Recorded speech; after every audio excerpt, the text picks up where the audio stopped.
জাহান্নামের আযাবের ভয়াবহতা। জাহান্নামের আযাব এত কঠিন ও ভয়ানক হবে যে তার মুক্তিপণ হিসাবে দুনিয়ার সবকিছু দিতে পারলে তা দিয়ে জাহান্নামী মুক্তি কামনা করবে।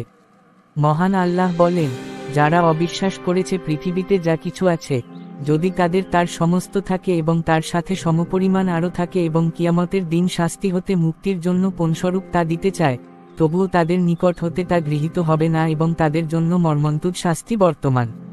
অপরাধী সেই দিনে শাস্তির বদলে দিতে চাইবে নিজ সন্তান-সন্ততিকে, তার স্ত্রী ও ভাইকে, তার জ্ঞাতি গোষ্ঠীকে, যারা তাকে আশ্রয় দিত, এবং পৃথিবীর সকলকে, যাতে এই মুক্তিপণ তাকে মুক্তি দেয়।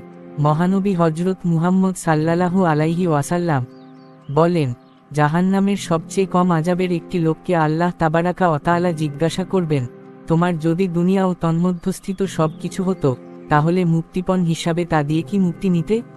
সে বলবে, হ্যাঁ। আল্লাহ বলবেন, তুমি যখন আদমের পিঠে ছিলে, তখন আমি তোমার নিকট থেকে এর চাইতে সহজ জিনিস চেয়েছিলাম যে, তুমি শিরক করো না, তোমাকে জাহান্নামে দেব না। কিন্তু তুমি শিরকই করেছ। জান্নাতের অবর্ণনীয় সুখ দেখে জান্নাতি যেমন দুনিয়ার সকল দুঃখ ব্যথা ভুলে যাবে, তেমনি জাহান্নামের কঠিন আযাব দেখে জাহান্নামী দুনিয়ার সকল সুখ স্বাচ্ছন্দ্য বিস্মৃত হবে। রাসূলুল্লাহ সাল্লাল্লাহু আলাইহি ওয়াসাল্লাম বলেছেন, কিয়ামতের দিন জাহান্নামীদের মধ্য হতে এমন এক ব্যক্তিকে নিয়ে আসা হবে, যে দুনিয়ার সবচেয়ে সুখী ও বিলাসী ছিল। অতঃপর তাকে জাহান্নামে একবার মাত্র চুবানো হবে।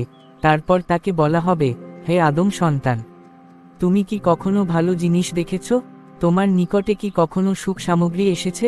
সে বলবে, না, আল্লাহর কসম, হে প্রভু। আর জান্নাতীদের মধ্য হতে এমন এক ব্যক্তিকে নিয়ে আসা হবে, যে দুনিয়ার সবচেয়ে দুঃখী ও অভাবী ছিল। তাকে জান্নাতে মাত্র একবার চুবানোর পর বলা হবে, হে আদম সন্তান, তুমি কি দুনিয়াতে কখনো কষ্ট দেখছ? তোমার উপরে কি কখনো বিপদ গেছে?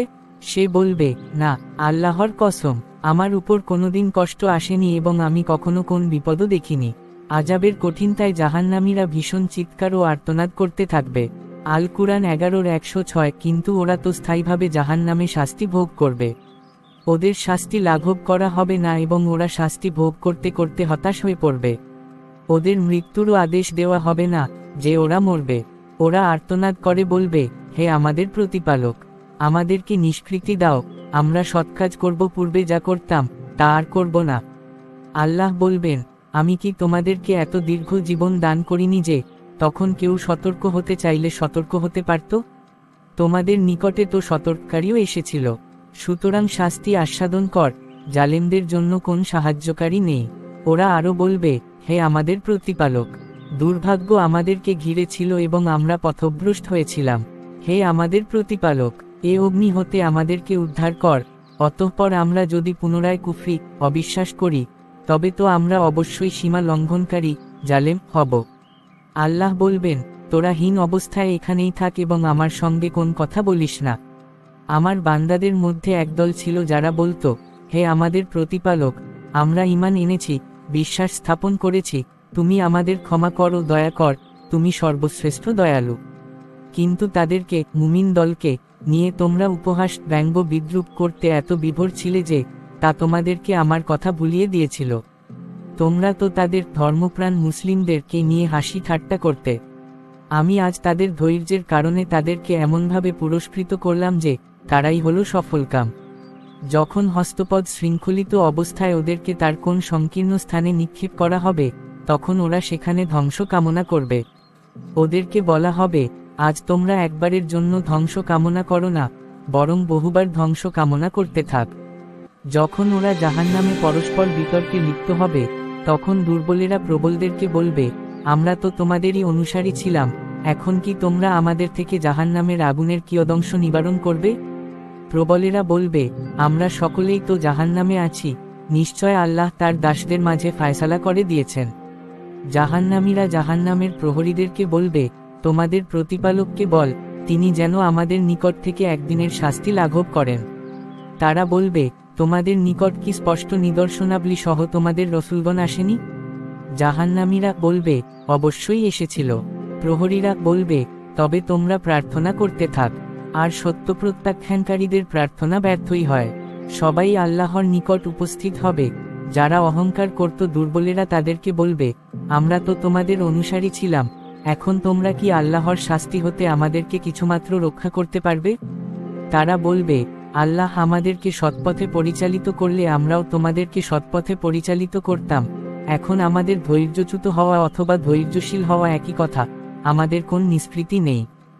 যখন সব কিছুর ফায়সালা হয়ে যাবে, তখন শয়তান বলবে, আল্লাহ তোমাদেরকে প্রতিশ্রুতি দিয়েছিলেন সত্য প্রতিশ্রুতি, আর আমিও তোমাদেরকে প্রতিশ্রুতি দিয়েছিলাম, কিন্তু আমি তোমাদেরকে প্রদত্ত প্রতিশ্রুতি রক্ষা করিনি।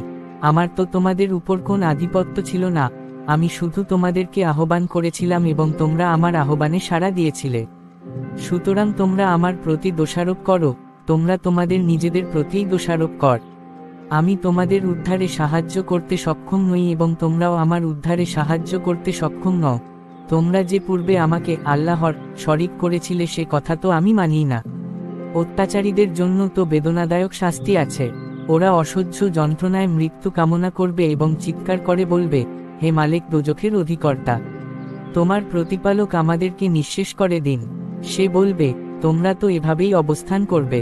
আল্লাহ বলবেন, আমি তো তোমাদের নিকট সত্য পৌঁছায়ছিলাম, কিন্তু তোমাদের অধিকাংশই তো সত্য বিমুখ ছিল। জাহান্নামীরা কেঁদে এত অশ্রু ঝরাবে যে তাতে নদী প্রবাহিত হবে এবং তার উপর নৌকা চলাও সম্ভব হবে। তারা রক্তের অশ্রুও ঝরাবে।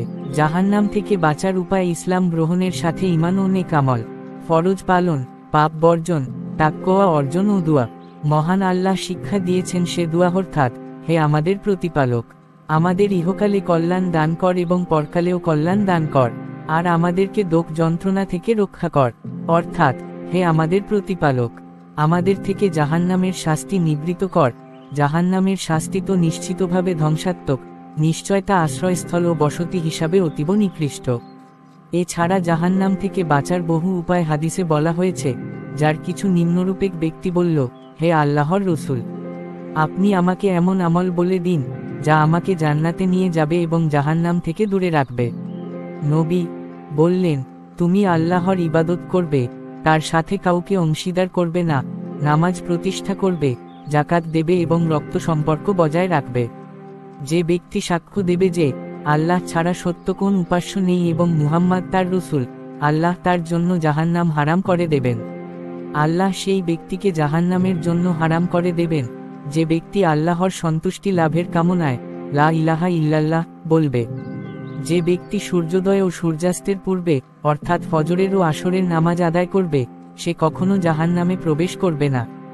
যে ব্যক্তি জোহরের ফরজ নামাজের পূর্বে 4 রাকাত ও উপরে 4 রাকাত সুন্নত পড়তে যত্নবান হবে, আল্লাহ তার উপর জাহান্নামের আগুন হারাম করে দেবেন।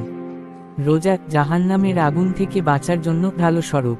যে ব্যক্তি আল্লাহর পথে অর্থাৎ জিহাদকালীন বা প্রভুর সন্তুষ্টি অর্জনকল্পে একদিন রোজা রাখবে, আল্লাহই একদিন রোজার বিনিময়ে তার চেহারাকে জাহান্নাম হতে 70 বছর পরিমাণ পথ দূরে রাখবেন।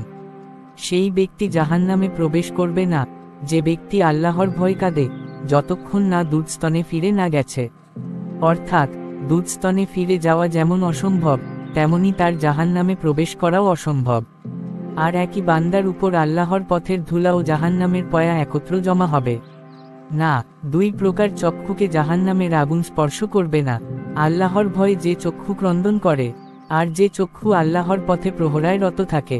জাহান্নামের আগুন প্রত্যেক ওই ব্যক্তির জন্য হারাম হবে যে মানুষের নিকটবর্তী, নম্র, সহজ ও সরল। তোমরা জাহান্নাম থেকে বাঁচো, যদিও খেজুরের এক টুকরো সাদকা করে হয়। আর যে ব্যক্তি এরও সামর্থ্য রাখে না, সে যেন ভালো কথা বলে বাঁচে। যাকে এই কন্যা সন্তান দিয়ে কোন পরীক্ষায় ফেলা হয়, তারপর যদি সে তাদের সাথে উত্তম ব্যবহার করে, তাহলে এই কন্যারা তার জন্য জাহান্নামের আগুন থেকে অন্তরাল হবে। যে ব্যক্তি তার মুসলিম ভাইয়ের সম্ভ্রম রক্ষা করবে, কিয়ামতের দিনে আল্লাহ তাআলা জাহান্নামের আগুন থেকে তার চেহারাকে রক্ষা করবেন। যে পছন্দ করে যে তাকে জাহান্নাম থেকে দূরে রাখা হোক এবং জান্নাতে প্রবেশ করানো হোক, তার মরণ যেন এমন অবস্থায় হয় যে সে আল্লাহ ও তার রসুলের প্রতি ঈমান রাখে এবং অন্যের প্রতি এমন ব্যবহার দেখায় যা সে নিজের জন্য পছন্দ করে।